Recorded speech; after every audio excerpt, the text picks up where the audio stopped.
morning everyone.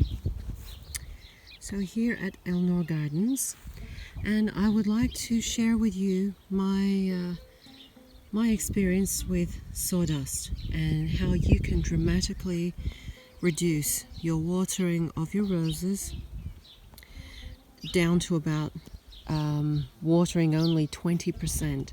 So I'm going to say that I know it's a kind of rich ratio range, but 80% mulch, 20% watering is currently the ratio that I operate on here at Elnor Gardens.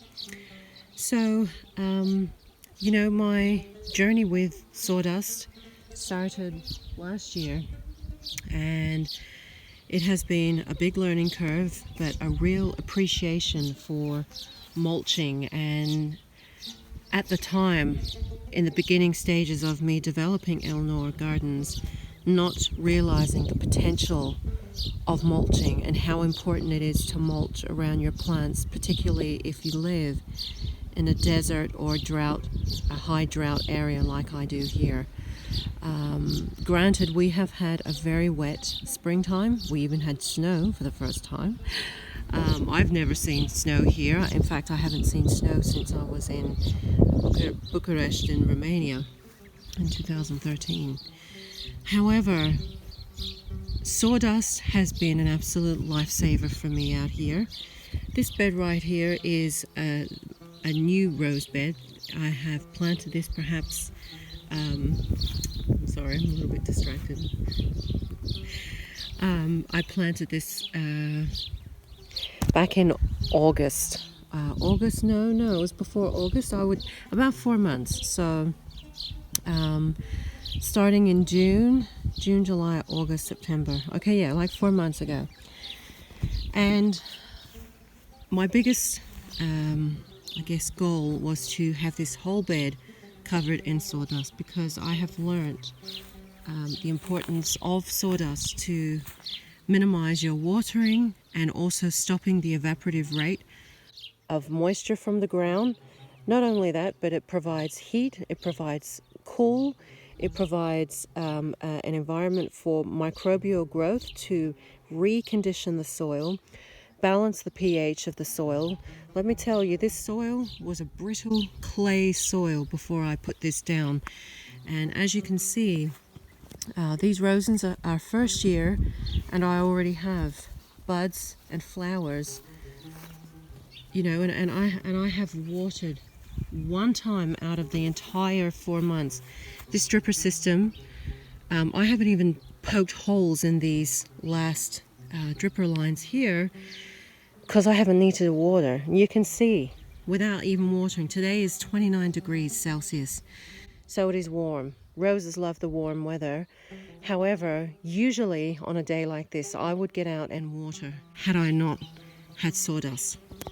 Sawdust has not only minimized my watering, but it has, by 70 to 80%, you can see, completely stop my weeds and grass, because look all around. I have had such a grass issue because we've had significant rainfall. Look at the weeds here. I mean, it's been a constant mowing effort to get on top of this. So what I've done over here, this is only new, this bed here. These roses are in even a more brittle soil. This is a cordonige.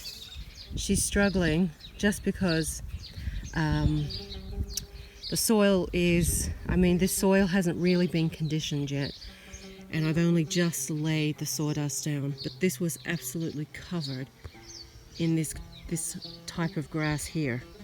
So I've gone along and squashed it with my foot, and then I will put a wheelbarrow of sawdust.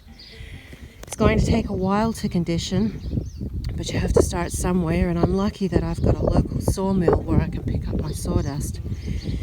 And I'd like to show you the efficacy of what sawdust is doing in the ground. Now, look at that. Look at that soil. dark, rich, beautiful soil. Moist soil. That is a moist sawdust. And that's only a layer of sawdust about, a couple inches. Here, it's about 6 inches. And this was a very hard, brittle, orange clay type soil. And in fact, over here, about a month or so ago, I found a frog under this sawdust.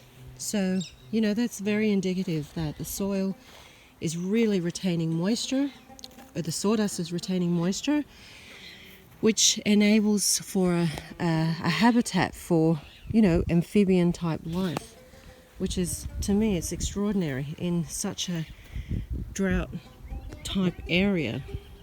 So, that's a good sign that having frogs on your soil, I have read, is a very good sign that the soil is very good, very healthy, and doesn't have, poisons or toxins and things in it. This is my second year David Austin rose bed. There's a couple of hybrid teas in here, but predominantly this is all David Austin. And this is second year roses, and look at that growth. I measured that one growth there is over 1 meter tall now, and the buds on here are about to burst. This has had sawdust on it, but the chickens have got in and scratched it out. This is a beautiful little ebb tide. Black Beauty over there, that's one of the hybrids. Glamis Castle down here. Gorgeous Boscobel here. Smell on her is divine. Oh, look at her. So look at this. When I showed my mother this, she was quick to say, oh, that's the mother stock. And I said, no, it isn't. I've checked the graph. It's above the graft. And this has happened for all these roses. This is a Molyneux. Beautiful yellow flower. And look at this. This is an Albertine climbing rose over here. That has just gone berserk. These were both planted at the same time. There's an obvious difference in growth size. And I have had consistent mushrooms in this soil. This has had about 2 layers of sawdust. And now the sawdust has been so mixed in. There's a lot of porosity in the soil, so there's a lot of oxygen. But I'm actually getting a huge truckload of sawdust delivered in the next couple of days, and I will use that. 30 cubic meters of sawdust. I will cover this like I've done this, hopefully, if I've got enough. So, since I've only just done this is quite spongy. It's going to take a while for these weeds and grass to break down. And as it does break down over the next month, I will come along and do some spot weeding and either pull these weeds up or squash them down with some more sawdust. But what I wanted to show you over here also is that when this sawdust is sitting on top of the soil for such a long time, there's a real process, a chemical process going on, a chemical breakdown of carbon, of nitrogen. All sorts of things are happening, and that heat, it gets so hot. Obviously with the weather, with the sun, heat is hot, but also a chemical breakdown or an enzymatic breakdown is creating heat. And what happens is, at a certain temperature, weed seeds or any seeds in general, they start to die. And so this ground here has been exposed to rain and sun for the past month or so. And look, there's no seeds. There's no growth of weeds at all. So that's another fantastic advantage of sawdust. I cannot speak highly of it enough. And in fact, look at all these little peach tree cuttings. I've had them in sawdust, just in a bucket, and they're, growing. So, you know, it's been a lifesaver. Sawdust has been incredible for cutting down water usage, keeping the soil warm and cool, so it's fantastic for thermal protection. So let's go over to the Persian rose bed. Oh goodness, this is magic. These buds had not yet opened, but now, oh my goodness, I'm so glad to get this on camera. This is Trichintopetala, and that smell is absolutely incredible. That would have to be the most aromatic rose I've smelled, or at least up there with the most fragrant. Trichintopetala is known as the attar rose. This is the rose used to make rose oil. Oh, look at it. That is stunning. Beautiful petals. She's a little bit open now. Usually when you pick roses for oil, you pick them first thing in the morning. This is Trichintopetala. These are all my Persian roses here. This is a Botsaris, and these two are Blush Damask. And look, these have not been watered the entire year, except for rain. Look at the clusters on here. Some of these would have over 10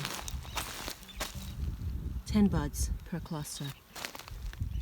And all that has been used has been sawdust, newspaper, which I'm assuming is broken down now, and that's the reason I covered with weed mat, is because obviously I live in a very high wind area, and the newspaper was blowing up above the sawdust and was just blowing everywhere. You can see some newspaper down there.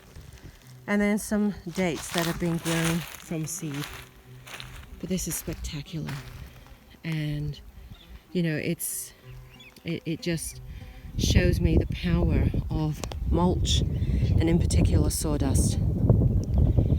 So, you know, these are drought tolerant roses, but like I said, I have not watered them. And in fact, the sawdust is from a local forest, and this forest obviously has some type of fungus growing as a mushroom fungus, because during the year I found all these real strange type, you know, mushrooms, and I looked them up, and I seem to think that they are the ghost mushroom because they glow in the dark. They emit a type of isotopic radiation which makes them luminous or illuminate. Oh, I'm so glad I got this on camera. I had no idea these had flushed. Even this nice one. So sawdust has been an absolute essential, integral part of gardening here at Elnor Gardens. And if you also live in a high drought area prone to extreme weather, sawdust is, I can't speak highly enough of it.